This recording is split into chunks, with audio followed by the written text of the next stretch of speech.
have a question for you. Is anybody really buying these tears from Stephen? Don't get mad at me. Oh, am I getting mad at you? I went going round and round in circles. I'll get bored of saying the same thing over and over again. But you keep saying that. Because I have to say it. You want the trash, I got it all for you. Let's rehash the MAFS together.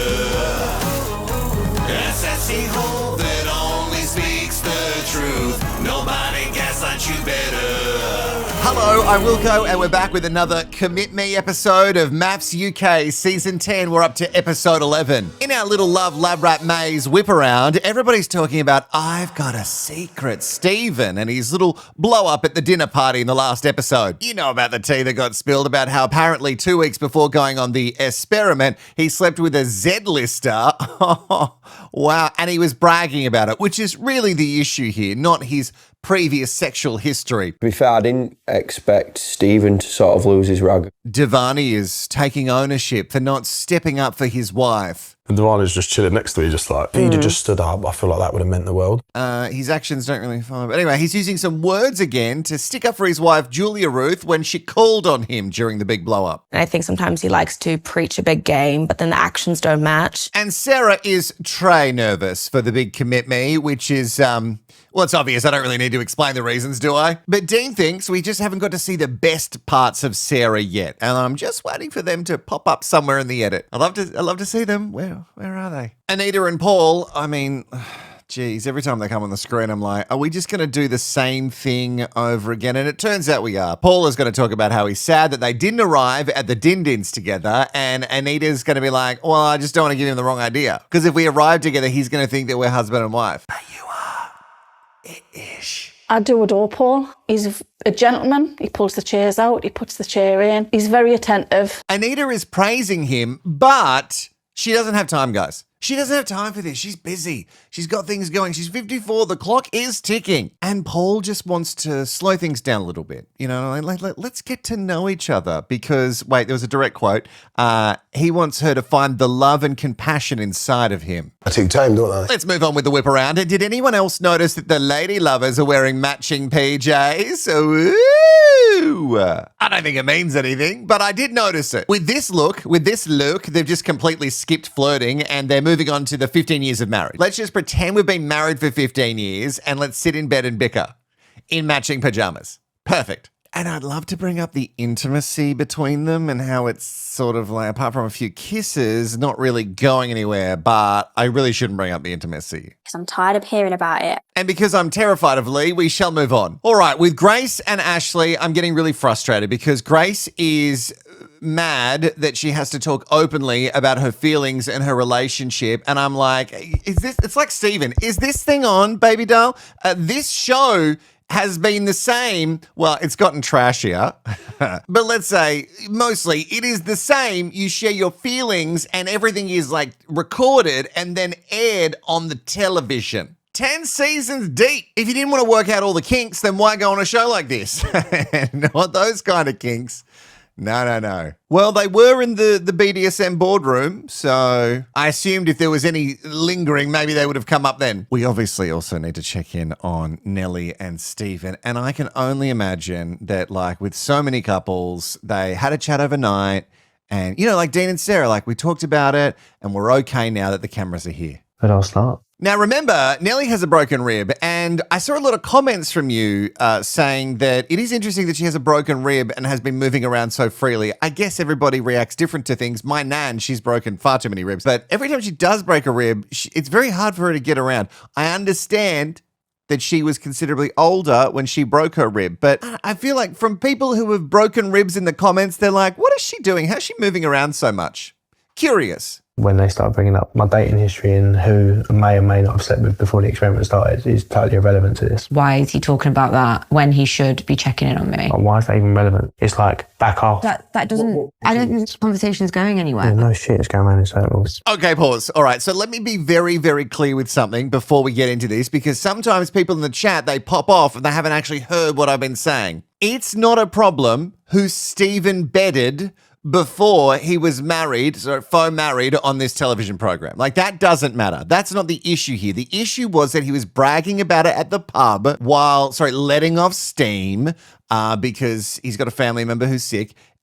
instead of being at home with his wife who broke a rib. That stuff matters. Who he bonked before doesn't matter. Also, if you don't know about the stuff that's being said about Stephen off the screen, maybe you should check out the latest Rehashed live, because it had a lot of juicy trash, mess and drama in it, and sure, maybe some of it spoils the season, but we don't really know how things are going to end. Don't get mad at me. Oh, am I getting mad at you? I went going round and round in circles. I'll get bored of saying the same thing over and over again. But you keep saying it. Because I have to fucking say it. Don't raise your voice at me. Don't fucking antagonise me then. Whoa, here he is. I get it. Having to repeat yourself over and over again is really annoying. It's also really annoying for us to have to hear it over and over again, which what you could say is, hey, I'm really sorry that I went out to blow off steam and then in that I was bragging about who I banged. That's actually really disrespectful. The problem is, like with so many brides and grooms on this show, when they do things wrong, they just like double down. They refuse to apologize for certain things. You could apologize and go, actually, I can see, I'm self-aware enough to see that that's bad behavior and I really shouldn't have done that. It's so simple. You proclaim to be all these things. And really, like I was totally fooled. I was like, is this guy emotionally mature? Like, is this guy giving this girl space to sort of work through her own problems? And it turns out, no. Once you moved into the apartments, the Love Lab Rat Maze, the reality set in and you were like, oh, I really don't want this. And a classic dick move is for you to treat her really shitty so she ends up going a little bit like crazy because you're gaslighting her and then she leaves. I honestly think you've been faking this level of happiness until you moved into the apartments. And then you just couldn't really keep up the act anymore, even though you were on a very popular Netflix drama. Do you get that joke? If you get it, you probably watch a lot of this channel. If you don't, then you should watch more. Simple as You're that, not a really. child. You can handle your own emotions. You can't handle my own emotions. So don't shout at me. Don't fucking antagonise me, Nelly. Let's just not Don't talk. speak to me that way. Okay, let's just not talk. Fucking idiot. Sorry? Said fucking idiot. That's what I said. Holy shit. Okay, yeah, well, don't act like a child because you are acting like a spoiled, rotten child right now. And then to call her a fucking idiot? How do you think that's going to go down? She called you a child and you called her a fucking idiot. Not comparable. Name calling is the nastiest thing ever. Oh, here we go. Don't name call. I think it's disgusting when people name call. Like, that's so rude. I mean, we're really seeing the real one now, aren't we? Nelly is asking for some empathy in this situation. And look, I understand that Nelly's got her own stuff, but she's very self-aware of that and she is trying to work through it. I don't think Stephen is aware of the stuff that he's got. And I guess when you're not a priority to your partner, that gives them license to treat you like a piece of shit and call you a fucking idiot. That is a line that I can't deal with. Nelly says that she feels like a clown, like she feels like she's got the full makeup on, and it must be so annoying because I don't know about you, but I fell for it when I first saw Stephen. I was like, oh, okay. He actually seems like a good guy. I was a little bit shocked that he was single. And then you feel terrible because, more for you, the mask starts to slip and you see the real version of them and you're like, oh, it happened again. I've been fooled again. But I mean, Stephen, if you're watching this, and please, I hope you are, you can't deny the flip that we've all watched in this show. You were a completely different guy and then all of a sudden, who's this? Are you ready? Because it is time to, don't go anywhere. Don't turn this video off. What are you doing? It's really getting good. Okay, it is time to commit me. Because I know you enjoyed the quickies with me last time. So let's do some more couch quickies with the couples that are not really bringing the trash, mess and drama. Before the quickie ensues though, I must point out that 2 shillings and this, this hideous outfit. And no, I shouldn't. It's actually not that bad. I was going to call it some sort of bow tie monstrosity. It is a lot.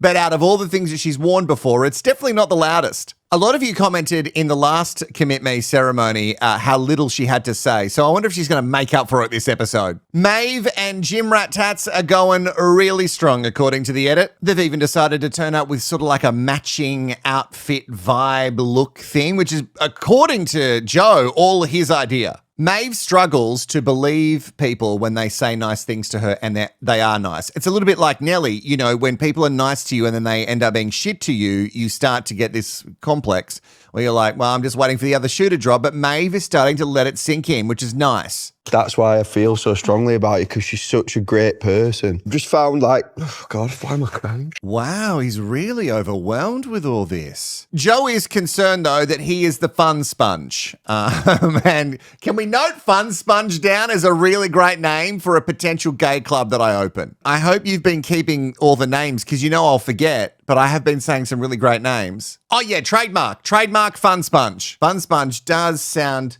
gross, but then again, it's perfect for a gay club. Maeve says that she's being more of a homebody, but really at the start of this, she was saying things like, well, that's kind of where she wants to get anyway. She doesn't want to have to go out and party. She's like, no, don't make me party. And now Jim Rat Tats is making her not party. So that's not a fun sponge. You're not soaking up all the fun. Should I title this episode Fun Sponge? It's great that your partner can bring out certain parts of you. And obviously with Maeve, it's brought out her sort of like relaxing, being more herself, not having to go out and party all the time. You just don't want to lose yourself. I've been in love before and I've been trying to find love again. And I genuinely think I have fallen in love with you. Holy shit, shut up. The science is happening right in front of our eyes. I love you. You know what it is? Yeah, I do love you too. I love you too. Oh, my brain is so damaged from this show. I just struggle to buy it when they say these nice things to each other. I've got the same problem as all of them, but I'm going to try and be positive. Let's trust in the science. Yeah, I know what I'm saying right now. Sounds like I've been indoctrinated. Obviously, for those two, because they're in love, it's a double stay. Over with the lady lovers, they have had a wobbly week. Leah is mad that they didn't end up doing that hot wax candle thing, which Lee promised that they would do. And I sat here and said she absolutely won't do that. And guess what? She didn't. They've kissed a few times and it's it. And for Leah, it's the intimacy that's lacking. And Lee's like, can we just not be like happy with all the good things and not talk about the intimacy? Like if we just stop talking about things, maybe they'll happen. And I partially agree. But if you're so shut off, then it's just not going to happen anyway. Lee does say that the only reason she got her back up about the whole, oh my God, are you in love with Rebecca thing? Have you investigated those feelings? She sees Leah as more than just a friend. We just don't see enough from this relationship in the edit to kind of figure out what's going on because Lee looks extremely one-dimensional and tough here. We're seeing fun sides of Leah, which sometimes she puts her foot in her mouth, but generally it seems like she's really trying, and from the edit, Lee is not trying at all, apart from sort of just writing stay each week. It's also crazy, and this goes for so many relationships, even in my friendship groups, like people find it weird that the other person in the relationship doesn't know how they feel when they're like, how do you not know how I feel? Because you don't say it.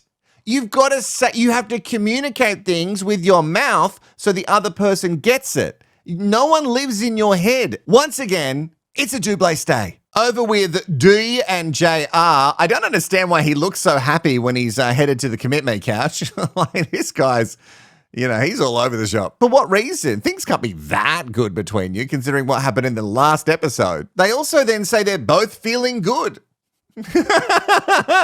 Are you? They bring up the whole task of them writing down their values and how they're completely misaligned. And they chat through that. And Divarny's like, well, I actually think it's a good thing that our values aren't completely aligned. And it's not a deal breaker. Well, it might not be a deal breaker for you, but I don't think much would be a deal breaker for you because I think you're so enamored by JR that it doesn't really matter. And why didn't Divarny have her back? Well, he doesn't really have a reason, but he's going to work on it. And next time he's absolutely going to do it. Definitely stand up. And I don't reckon he will. This couple who at the wedding, I was like, perfect. They're a perfect match. They're going to be great together. And at the honeymoon, I was like, there's no way they're going to make it through the first commit me. Once again, they say another double stay. The quickie couch sessions continue. And it's crazy that Dean and Sarah are in a quickie couch session. There's really not a lot to take from it. Intimacy has been slightly more on the menu between them since the weird BDSM boardroom session. Like, oh, it is okay. Like, it's my wife. Of course I can like touch her if I want to. Yes. Of course you can touch her. I don't know if you, don't say of course. I don't know if you can. I don't know if no, I don't know. Maybe don't. Their fight is addressed though. That I found him attractive, basically. That you found the producer attractive. Yeah. Oh, the messiest part of me loves that she was trying to crack on to a gay producer. And, you know, she was just trying to find any hot man that would give her attention. And there was probably just a producer who was probably a bit too nice. He's probably really hot. What's his number? What's the bet he has some tats? She was like, oh, God, I know you're gay, but you have these tats. And I tell you what, if you said you had a criminal record, I would jump you right here, right now. Even though Dean took her comments, cracking onto the producer to heart, she seems to think that it's made them grow stronger since all of this turmoil. I think what we'd all rather hear, to be totally honest, is that you stop doing it. Yeah, I will. Yeah, absolutely. It's time to actually take responsibility. Yeah. Well, 2 shillings has lured us into a false sense of security with the bedazzled bows, and then boom, she's flipped the switch and Sarah, you're her target. Hang on. Am I turned on that she got a little bit fiery about it? She is making up for last week not saying anything. Sarah says she takes full ownership. It's easy to say that you take full ownership. Anyway, and she wants to figure out why she's doing the things that she's doing. Because apparently this is not her. This is not normally the way that she would behave. Apparently she is a, let me find the quote, ball of sunshine. Before coming here, I was this ball of sunshine. Now, I don't know that you can sit there and say, oh no, this behavior is never in my everyday and I'm normally a ball of sunshine. And I don't know if we can say that. I reckon that this behavior is probably a part of your everyday and you just don't have people around you who pull you up on it. Even with this relationship as doomed as it is, it's still a double stay. I mean, excellent producing. 2 more quickies and then a few thickies for you. Kia and David, that sounded so much worse than I intended. They're doing really well still. The boys are on the commit me couch. They're both wearing a similar style of, certainly similar materials. One's got fluff boy pearls on. The other one, I can't clearly see it, but I think maybe that's an evil eye. And they're super cute. I don't know what more to say. I'm surprised that the gays are not bringing any of the drama. I'm not surprised that all of them want to hear about the drama, but they're actually like matched really well. They talk about how they're very intimate, about how they anchor each other just by looking at each other, and it's a double stay. With the black cat and the golden retriever, also known as Rebecca and Bailey, it's all good because, I don't know if you remember, he's a 9.5 out of 10 in love. He's a 9.5 out of 10 in love. It's been 5 minutes. I love it. True with myself because the feeling is there and I do love you. Oh my goodness, more. This is so crazy. Are we all just saying that we love each other in this episode? What's in the water? Oh my God, producers are drugging them now. The drugs aren't working on the black cat though. She says that it's too soon for her to say the L word, but she does feel very strongly for Bailey and it's another double stay. All right, some thickies now.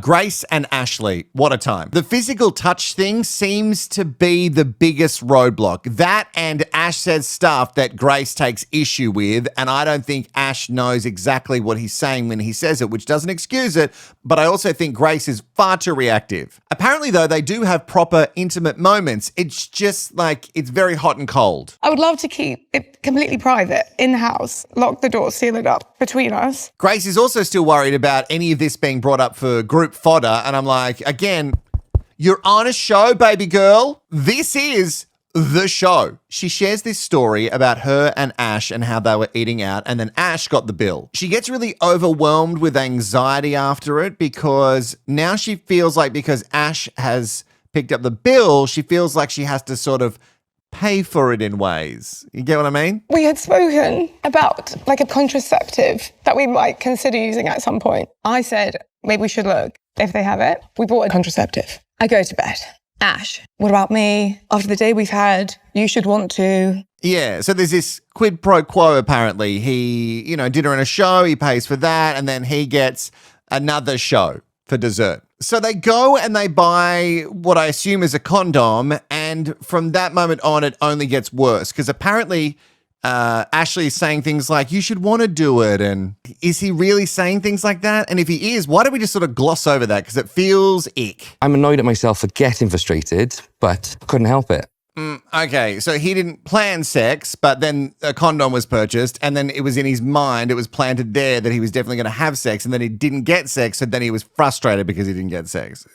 Right? Grace seems to get to a point, seems like she's good, and then not good. And this seems like something that needs proper digging down on as to why she feels this way.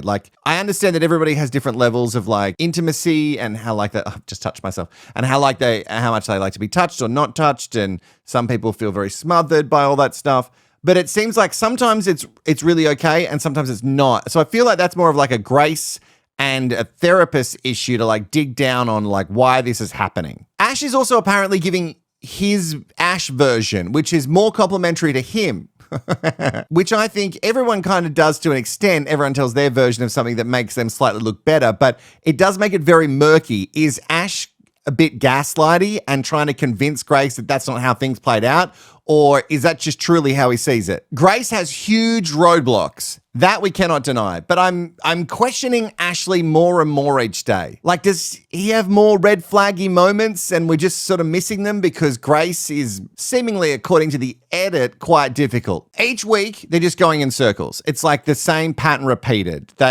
He can't really communicate and she has these huge walls. Grace also feels like this is a problem that is just like on her. He gets to rock up and she's got to go away and work on herself and he doesn't have to do anything. So I really want to see more from Ash. The things that she says that are happening, I want to see them. It is a double stay, even though she put a little bottle of nail polish on her parchment, which I feel like might be a catty move. Could be fun, could be catty, who knows with Grace. Have a kiss, see if it works. Oh, I'm all for seeing things. Let's just have a kiss and see. That's a gay man's motto. Over with the 60-year-old jokester and the one who's running out of time. Paul and Anita are on the couch for some Commit Me. Anita still feels like even after their little experts week, Paul still doesn't really want to get to know her. Not deeply anyway. Paul talks about love and feelings as if it's sort of, I don't know, like an arranged marriage, which I guess that this is an arranged marriage.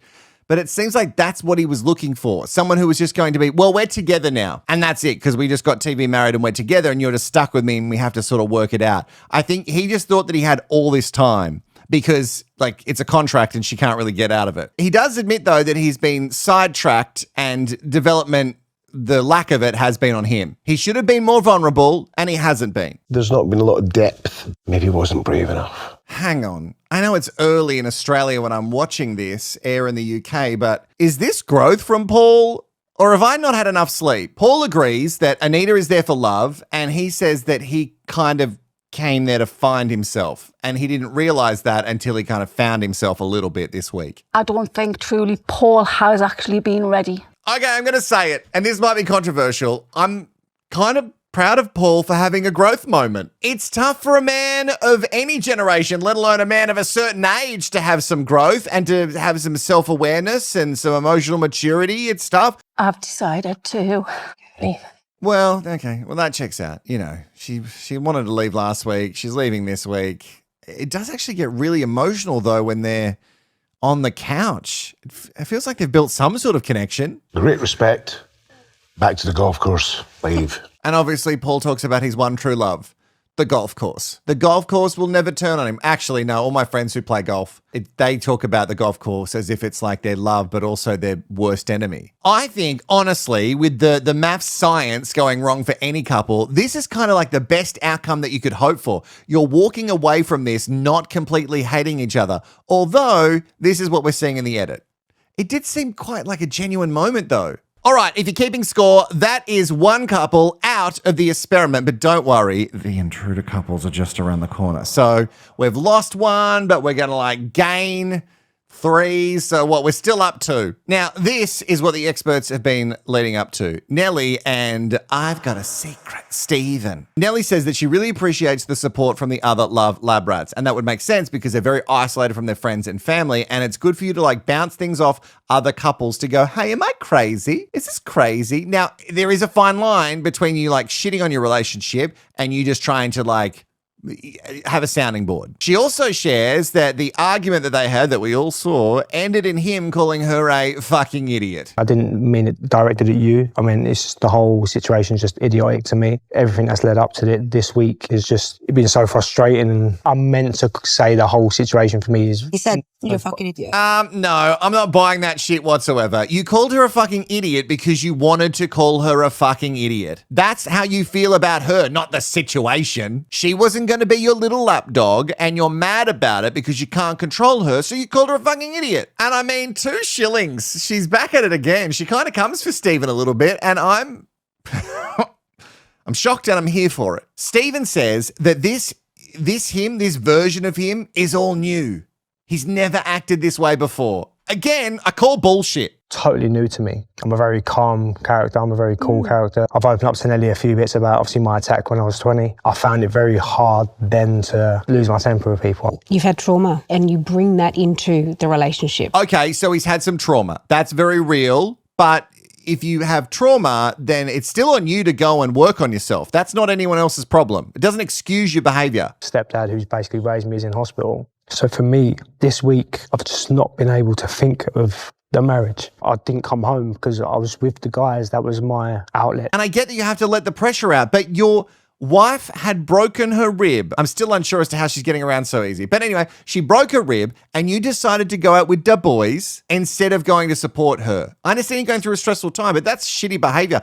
And then instead of taking ownership for it, you just went, oh, sorry. No, you didn't take ownership for it and go, that's actually really shit. You're doubling down again and again. You know, this is not the Stephen that we know. I think I'm just thinking, well, which one are you? Is this you? Because if it is, then we can shake hands and we can split. I don't know. I feel like you can't come down on Sarah and then kind of explain Stephen's outbursts away because you're like, this is not the Stephen we know. Like, let's be honest, how well do you know him? I don't know how much science you've actually done. I feel like this is more than just stress. Nelly says she has no idea who he is. And that would be scary to live with someone because you're like, well, I'm with this person. I'm in the same bed as this person and I really don't know them. Stephen claims that honeymoon Stephen is definitely him. Not this, I've got a secret Stephen. No. I'm allowing myself to be vulnerable and emotional for a change. This is not something I'm used to. No, let it play out. Let it play out and then I'll give some thoughts. This is real, I'm in it. I would love to be on that path of the love. That's what I'm here for. I'm still willing to fight for this because that honeymoon thing that we had, that's me, that's us. This week is not me. It's just like Sarah wanting to turn stuff around. I find it so hard to believe, but... Look, I can get on board with stress making people act out. Absolutely, we've all done it. High pressure situations make you do things that later on you look at and you're like, whoa, I snapped for no reason. I don't understand why I did that. I totally can do that, especially when there's a family member in hospital. But you changing so much that it's completely unrecognizable to someone that you were a couple of days prior, I don't know. And if it's stress related, the new Stephen that you've never seen before, well, he arrived and he hasn't left. Honeymoon Stephen has not been back. Nelly says that she's been 50-50. And even though her whole body is screaming for her to run. Is that the first time I've done that this season? She says she's going to stay for now. Actually, for now. I don't know. I think you should lean into the run. I don't trust Stephen. I'm really sorry. Bring it in. Oh, God, I just sound like such a shit person. God, I just sound so bad on this channel. Here we go again. Can't wait to read the comments. Okay, something inside of me says that I don't believe the tears. I feel this was all a performance from I've Got a Secret Stephen. I think he's doing a very good job, but I just don't believe any of it. I'd love to know your thoughts about Stephen and this performance, and maybe you think it's genuine. Maybe I'm wrong. I guess we'll all find out. If you have come all this way, guess what? You're a part of the All the Way Club. You do have to put in the code word to confirm your membership, though. And this episode, I want you to put in from a scale of 0 to 10, and you could put 0, that's fine. I want you to tell me how much you and I mean to each other, or at least how much I mean to you. You know, Bailey is a 9.5 on the love scale with Rebecca, and that's crazy high. But you do your scale, and then I'll do mine. I'm just dying for people to write 0. That is it for another episode of MAFS UK Rehashed. Make sure, if you haven't seen some of the episodes, or maybe you just found this video, go and watch the rest of them. There's a whole playlist. Enjoy.